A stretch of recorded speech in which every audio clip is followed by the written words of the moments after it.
Even though you drive like a little old lady, even I can tell there's something not quite right in the Tahoe area. Yeah, you know, it's weird. Progressively, it's gotten worse, Brian, and worse and worse and worse, kind of bouncing a little bit all over. Feels like it's jacked all the way up. Yeah, it's not, something's not right. No, there's no codes, no check engine light. I mean, there's something going on here. You know what we need to do?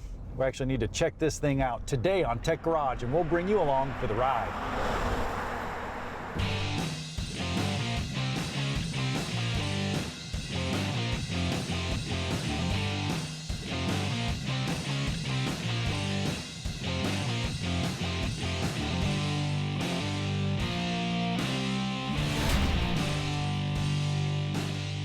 Well, we got our 2015 Tahoe in the shop, and it's bouncing like a baby buggy. Welcome to Tech Garage, presented by rockauto.com. Well, Brian, we went ahead and put the fronts on. I know you did a great job with that. Took it out on a test drive. What did you find? You know, it felt really good. Liked how it drove down the road. Big improvement, over 100,000 miles on this thing.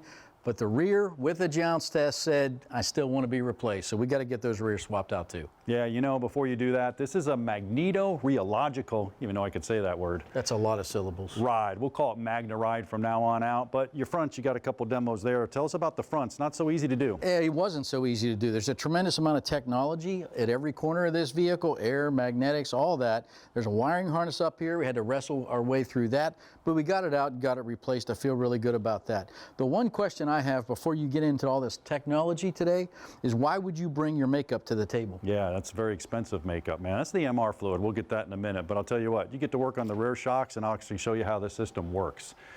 And that's what I said. It's a magno-ride. GM calls it Magnaride. You probably heard it before. How does it work? That's the magic of it all. You can see it have it laid out here on the table. And let's go ahead and start with the front shocks. Now, our front shocks, they're electrically driven. So I have a little electrical connector right here with two terminals that has to get pushed up and plugged in.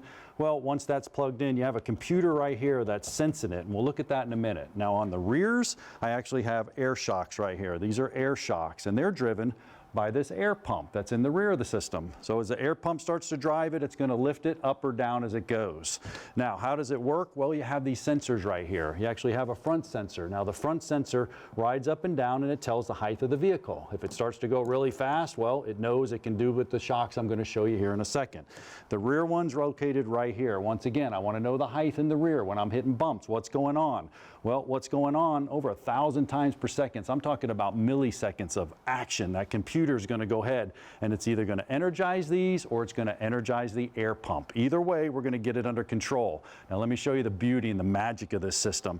Let's go back to the basics of shock absorbers. You know, we started out with the monotube shock absorber right here. It was just a single tube right here, and the single tube would allow the fluid to go past this little valving, and the valving determined how it bounced. These things control spring oscillations. Now, here's another one right here. This is a gas shock. Now, what makes it a gas shock? Well, there's a gas chamber right here. This gas chamber holds pressure on the liquid so you don't get any aeration in the system when it's going really fast. Now, speaking of going really fast, let's look at our Magnaride system, our Magno-ride. This is pretty cool because I got it right here. This is the one that Brian took off the front of the car. You can see it leaked out all the fluid. Well, he asked about my makeup a little bit earlier. That big old blob is what was left in there. Once all the oil was out, that's all there was. There's supposed to be fluid in there. Now, look inside of here. This is pretty cool. You got the wires feeding down to these magnets in here. What do? Well, we energize it or de-energize it. We energize it, we make the fluid real thick, real viscous. It's harder to go through these chambers, and it makes the ride very stiff. Once again, if I take it and I take the magnetism away from it, well, the fluid's going to become real thin, and it's easy to flow through so you can get more of a bounce in the vehicle. Now, what's in there? It's called MR fluid. This is the coolest ever. I have some right here. We have some MR fluid. Brian called it my makeup. Nah, man, this is neat. So you can see it right here. This is about the viscosity of it. So what happens is right now it would be flowing through there. It would flow through real easily, and it would be very bouncy. Now, if we want to stiffen it up, I have a magnet on a speaker right here. So I take it and I put it down on the magnet. Watch this. All of a sudden, man, you get this thick viscosity. I mean, that joker will hold up the spoon right there. Now, check this out. As soon as you take the fluid off, voila, turns into a thinner fluid. So I pick it up, bam. So if I had it up in the air like this and it was flowing, well, you got a nice spongy ride. Down here where it's thick, it's going to thicken it up. Does it in 1,000 times per second, mind you. It's watching that thing bounce. Well, speaking of bouncing, our 2015 Tahoe is going to need some attention on the rear. As Brian's underway, we'll check in with him right after this break. There's plenty more Tech Garage to come at you, brought to you by rockauto.com.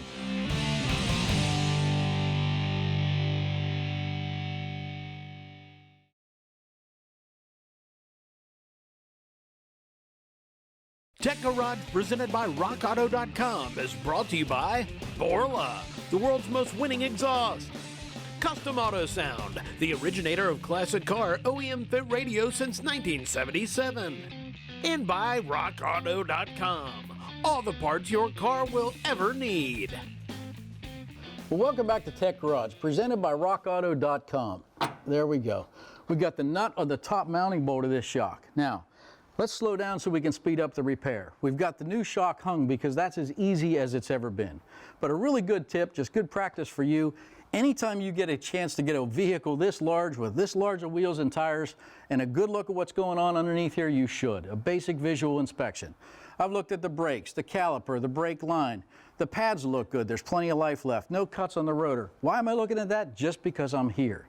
Now, the shock repair itself, as simple as it's ever been. Top bolt, bottom bolt. But this is not your grandfather's air shock anymore. You've got the inbound nipple where the air line sits on it. I'm going to show you how to clip that in a second. And of course, we've got circuitry here. Remember, John talked about 1,000 adjustments per second. This is a Magnaride system with air ride at the back. So we've got to have that full control. I'll show you the ride height sensor in just a second.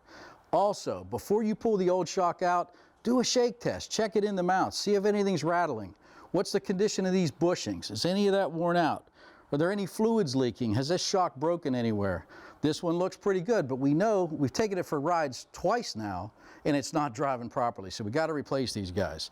So very simple with the top hung in there. Now here's another little tip for you. In the driveway, on jack stands or on a lift, we've all struggled with getting this mounting position just right. Use a jack, any kind of a small bottle jack or floor jack. Get this lined up so you don't need a drift pin, you don't need to smash your pinky, and this mounting bolt goes right back in.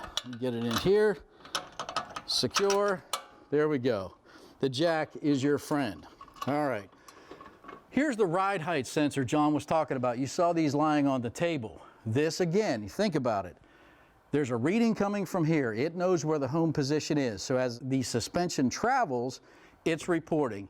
Making an adjustment through the air compressor into the top of that shock. There's your full travel, the full circuit of keeping this vehicle stable in pretty much all conditions. So we'll reconnect the air line right here.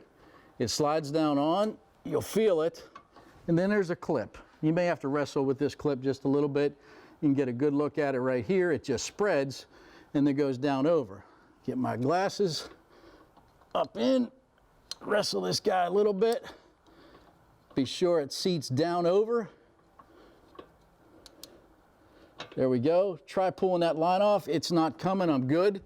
The sensor up here is reconnected. A little bit tricky up there to reach it. Get that in.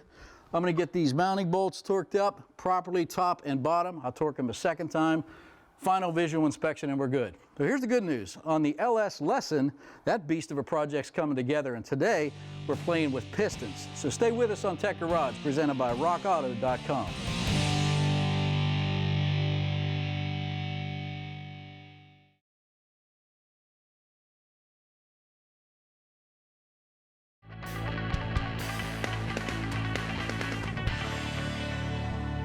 LS lesson time. Welcome back to Tech Garage, presented by rockauto.com. Boy, I'll tell you what, we got it measured on the lower end. Time to turn our attention to the pistons and maybe even the crankshaft bore, Brian. I'll tell you what, the Piston's got a big, big job. We all know that. But there's a lot of technology even in these guys as well. I'll tell you what, we got them all cleaned up. You know, the rings, the old rings, made it matter just kind of peeling them off. We just kind of work them around and get them off of there for you. I'm going to hold on to that. Well, I actually got the new ones over there. So there's a top ring. There's 3 rings. That's great. I'll use that for a scraper. You want to bust them. That's great. Tell us a little bit about the rings. Absolutely. Big job with the rings, right? You've got compression rings, and then you've got this guy, the oil ring. And I'll tell you what, this is a really good moment for a quick sermon on oil rings. We talk all the time about keeping your oil fresh, the right oil in your vehicle.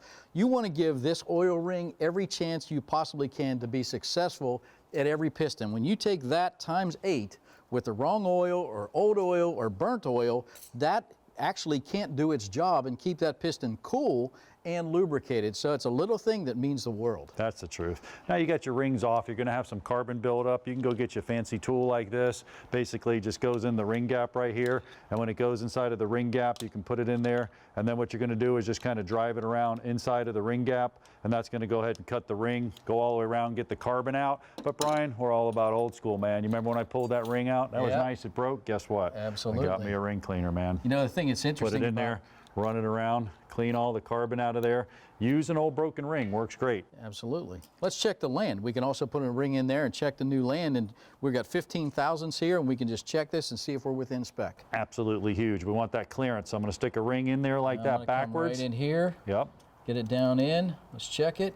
There you go. We're good, and you can roll. Go no-go gauge right there. No-go, you're wonderful. good. Yep. You know, if that was too tight, it's going to stick in there. It's not going to work. You're going to get blow-by in the engine. It's not going to expand. That's a huge job. It's a big deal. All right, we also want to check ring end gap. This is pretty cool. I can take the ring right here. This is huge. I'm going to put it in the cylinder. I mean, there's a bunch of measurements you can make. We're just going to show you a couple of them. Take the piston while the ring's off, kind of square it up in the cylinder a little bit, a little ways down.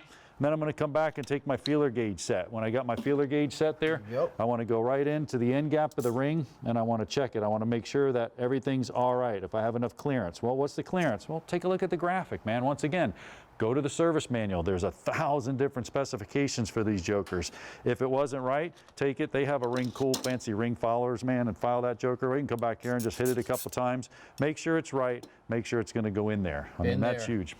Been there. Once again, too big of a gap, blow by, not enough gap, binding's not going to open, it's going to have a problem. Absolutely. I'll tell you what, let's roll this thing around to the bottom end, the business end of this thing, and we'll see how the other end goes. Yeah, I mean, a couple other measurements before we do that real quick. We put the piston in, we're going to measure the piston, make sure it's clearance. Remember we did the block last week? Want to make sure that's not going to be too tight, that's going to bind up. And then when we install the rings, super important that we install them right. Inside of the rings, there's different markings. There's top markings, bottom markings, dots.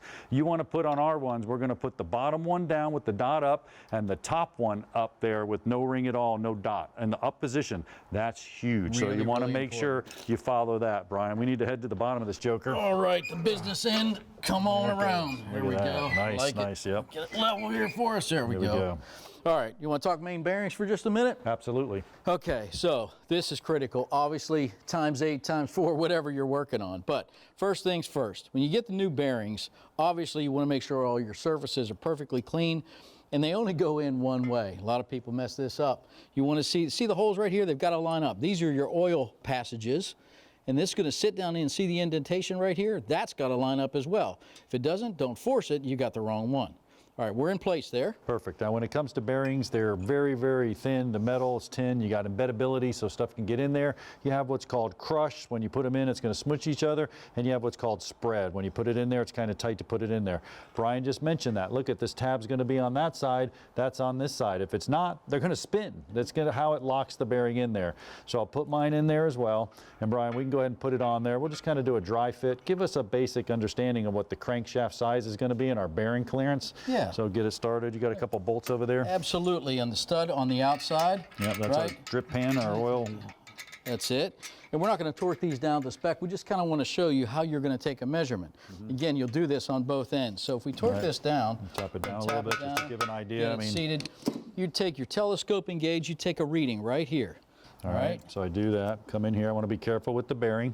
Yep. And I come in here and pop that joker open like that. Whoop, I missed. Capture it, strike 2. All right, let's do this in here. There you go, buddy. Look at that. All right. All right. Now I can do that. I can do it perpendicular. I can go side to side. I can do taper, all kinds of stuff. Yep. Come back, take a micrometer, and I'm going to read that. Now that's not telling me a whole lot, but it's giving me the number there. Gives you something to work with. Important, I have to come over to the crankshaft now. Yep. So we come over to the crankshaft and we measure that same journal on the crankshaft, the main journal. I'm going to measure it this way, and then in and out for taper. And what I want to do is take that and subtract it from there, and then we can tell exactly what the bearing clearance is. That's important. Yep, get a napkin, piece of paper, whatever it is, do the math. You got to see that delta. Make sure you're within spec. It's critical. Absolutely. Now, you know, we're going to torque it to specification. Don't get all upset with us. We're going to do some angle gauge torquing, and we're also going to show you plastic gauge, but you're going to have to wait till next week. We'll have this guy lined up and ready to go. All right, we'll do it right. So stick with us. Hey, we got some Garage Ed coming up in a minute. More Tech Garage. We'll be back. Presented by rockauto.com.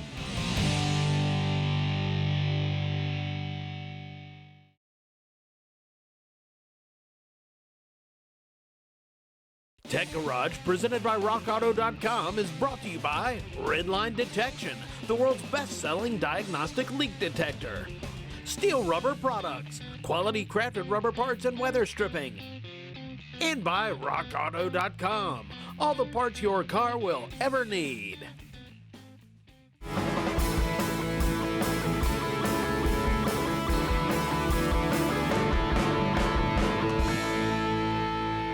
Well, welcome back to Tech Garage, brought to you by rockauto.com. One of our favorite segments, Garage Ed, which means we get to wear these cool lab coats and scan for codes. We got a P0335 here, which is a crankshaft position sensor code. So I got to dig in and figure out exactly what's going on while John shows you how this whole system really works. That's right, Brian. Things are starting to crank up around here. You get it? Oh, never mind. We're talking about crank sensors. There's a couple types of crank sensors, and we're going to look at all three of them. We're going to start here with an actual digital one that's a Hall effect switch. Now, how does a Hall effect switch work? Well, I got one right here on a board for you guys to see at home. This thing down here is the crank sensor. Now, the crank sensor picks up these little teeth as it goes around on the crank and actually interrupts with the little slit right here as it goes through there, and it turns on and off a DC voltage. Matter of fact, I can show it to you in action. If I fire this thing up down here, you look at our oscilloscope, this is actually a pattern, on, off, on, off. The faster I go, the faster and tighter the frequency gets. Well, what does that mean? Well, the computer looks at that and determines where the crankshaft is, also determines where to start the car. Now over here on our other one, I'll fire up our other oscilloscope here so you can actually look at an AC signal. Now an AC signal is a little bit different. It's a magnetic pickup. It's located right down here, and there's a tooth ring that goes around. So with AC, if I fire up this one, you can actually see the oscilloscope right there, and I'm going positive, negative, positive, negative, positive, negative. Just two types of sensors, different ways to measure them, but this one's pretty cool because this one has an air gap, a predetermined air gap. Now watch this. If I just barely touch the sensor and I move it back, boy, I'm just barely touching that thing. That's amazing. Spark goes away because of that magnetic field down there is becoming too weak for the computer to pick up. That's how you diagnose a no-start condition. Now you guys remember this old guy here, LT1, pretty cool. You got this pickup that went into the actual camshaft that driven on the front of the motor. The old LT1, this is actually a light emitting diode. It spins around, it does the same thing. Crank position sensors. Tip for you, cam sensor goes out, probably go into backup mode and run just fine. Crank goes out, you got a no start. That's why Brian's checking out the M45 right now. That's right. Well, what we've got here is a sometimes I'll start, sometimes I won't, and if I do, I won't run long condition. So we're going to move on to some diagnostics with the crankshaft position sensor. Now, a couple driveway tips for you. There's a couple ways to do this. If you don't have a buddy to help you out, you might want to get a scan code reader that has Bluetooth connectivity to an iPhone or any kind of phone or tablet so you can monitor the data as you try to start the vehicle. More about that in a second. For the sake of TV, we're using the fancy Genesis scan tool so you can see the data. Now, this sensor is really hard to get to. That's why we're doing this type of test. We're looking for any signature at all related to RPM. That means that crankshaft position sensor is doing its job. So Chief Tech Josh, go ahead, let's see if it'll turn over. There you go, 150, 163, all right, stop. Let's do it one more time so you guys can see this. Watch the RPM. Very good, thank you.